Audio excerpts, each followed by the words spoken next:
Yes, let me first ask, how many people identify with that? That self-critical can actually be a motivational tool?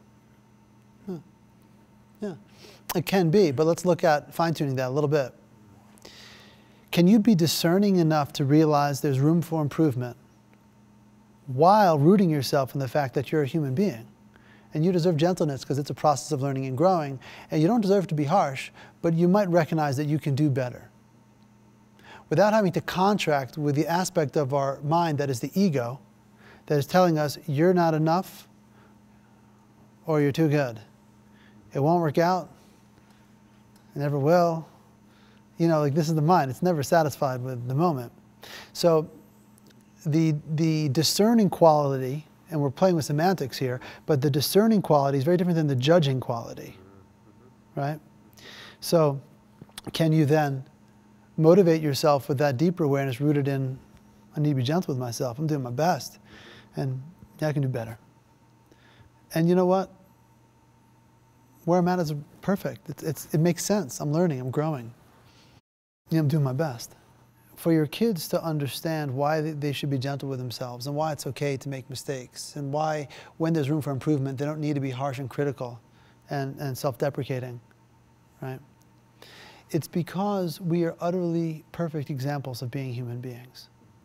And what a perfect example of a human being looks like, you are. You're going to be gentle and you're going to be critical. You're going to be open and closed.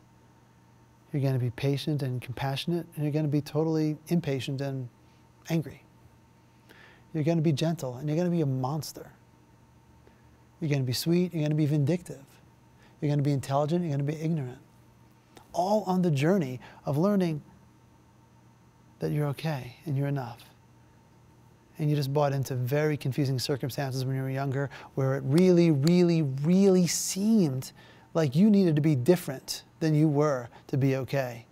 You needed to act or not act in certain ways to be worthy of love or acceptance.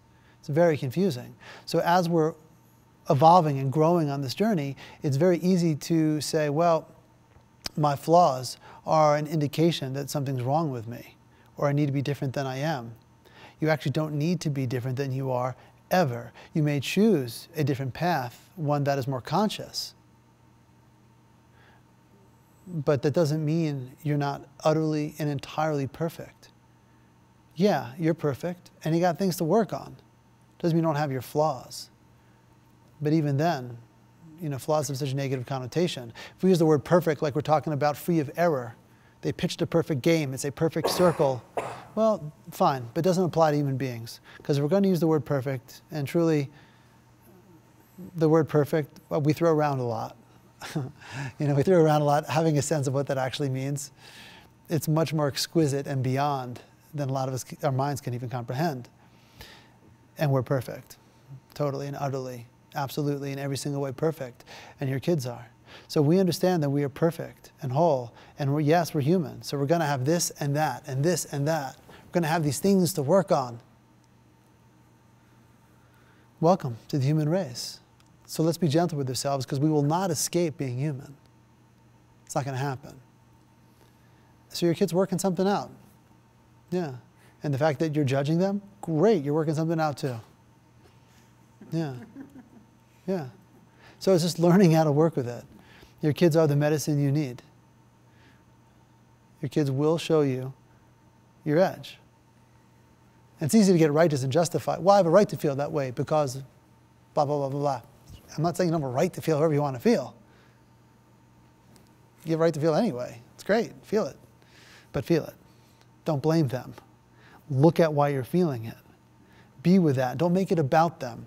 You're feeling that because they did that thing, but maybe in 2 years they can do it again and you wouldn't feel that. Or maybe your partner doesn't feel that, but you do. Because that's your stuff coming up. It's the kind of responsibility that it's hard to take. It's easier to blame. I mean, Lord knows. It's easier to do this than do this. A friend of mine says, anytime you're sure it's about somebody else and you're doing this, just go stand in front of a mirror. But anytime you're absolutely positive, you're totally like, no, this is a different situation. It is totally about them. There's no question. Like, believe me, I got it. I know. I've been around the block. This is them. then go run in front of a mirror and breathe what's happening for you, what's coming up. And of course, someone can do something where it is their thing they're doing. Maybe we're feeding it. If it's not just our reaction, maybe we're feeding it in some way. In couples work, this is like always the case. Well, they've always been like that. They'll never get that. They always do that. And then when we get to what they're doing and not owning, we realize that what they're doing is a reaction to what they're doing. Oh, yeah. It's so exquisitely designed. You can't escape. You're going to have to come home eventually. Or not, but you're going to have doorways constantly. You might not like those doorways, It's great. Yeah. So we see how the conditioning occurs. And we see how ultimately we just really want to be safe and loved.